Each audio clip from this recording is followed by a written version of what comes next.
Hey everyone, it's Jody here, your Wednesday host for FT Real. I hope everyone's having a good week. I'm having a good week, staying on top of school stuff, so I hope everyone is staying on top of their school stuff, on top of any work activities they have to be doing, and completing any wonderful activities just in general, leisurely or not. And I'm going to jump into this week's topic, which is the differences between navigating life, society, spaces in general, from being perceived as being female to being perceived as male now. So what's it like to navigate kind of certain things that we've noticed overall? So some things I have noticed is that particular things that I do with my hands will be seen as being over masculine, and then other things are seen as too feminine or effeminine. And I'm just like, I just talk with my hands, I just flail them around sometimes, just let it happen. It's really not that big of a deal, people.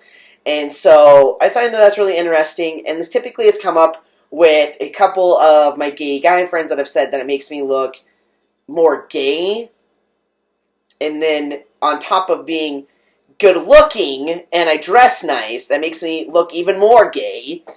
And so I then have to navigate this whole thing as being from moving from like a tomboyish butch woman into this pretty good-looking, however you want to say it, guy. And in order for me not to be perceived as a gay man, I have to tell people really masculine labels that I identify with, such as like lumbersexual or a metrosexual. And that makes it okay then for me to dress and look the way that I do with like neat facial hair. It's all tweaked out. I have like clean-cut haircut. And I'm all like, I just want to look nice. And that's what I'm going for. So why does this have to happen? Why do I have to have more masculine labels for myself? Why can't I just be like, I'm Jody, I'm a straight man, I like to look good. Boom. That's it. Why do I have to defend myself? And how I look is just really asinine to me.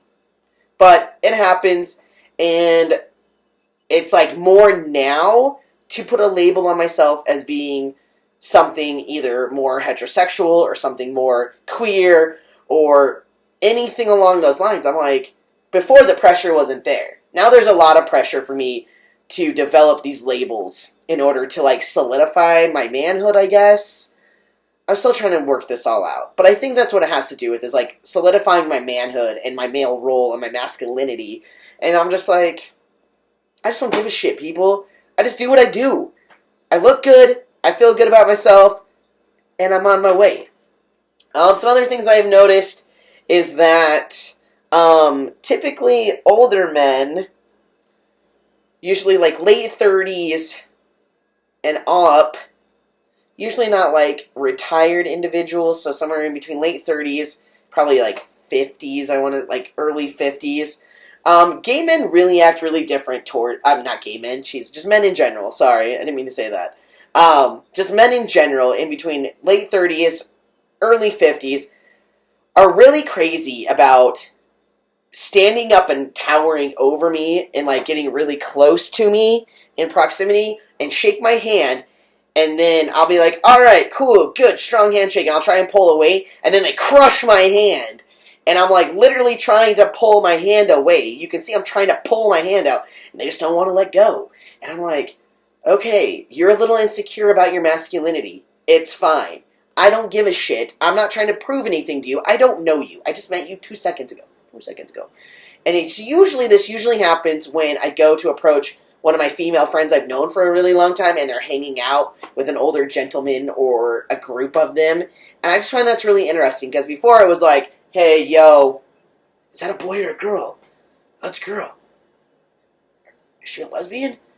And so it like went from like being insecure for them and me really not giving a shit, as always, to my sexuality, to I intimidate them. And I think that's really interesting to kind of see that space of men being intimidated by me. And so, I mean, inside it kind of makes me feel good when men death grip my hand, because I'm like, oh, so you're feeling a little insecure right now. Good, maybe I'll stick around a little bit longer than I normally would. Just depending on what's going on, I might hang out a little bit longer, and they're usually really quiet when I'm talking to my friend and stuff. But, yeah, that's kind of interesting. But other than that, I think I've talked about some of the other ways that things have changed is that older ladies that coming into work expect me to, like, follow them around and carry their stuff at a little grocery store, at the co-op, at the co-op.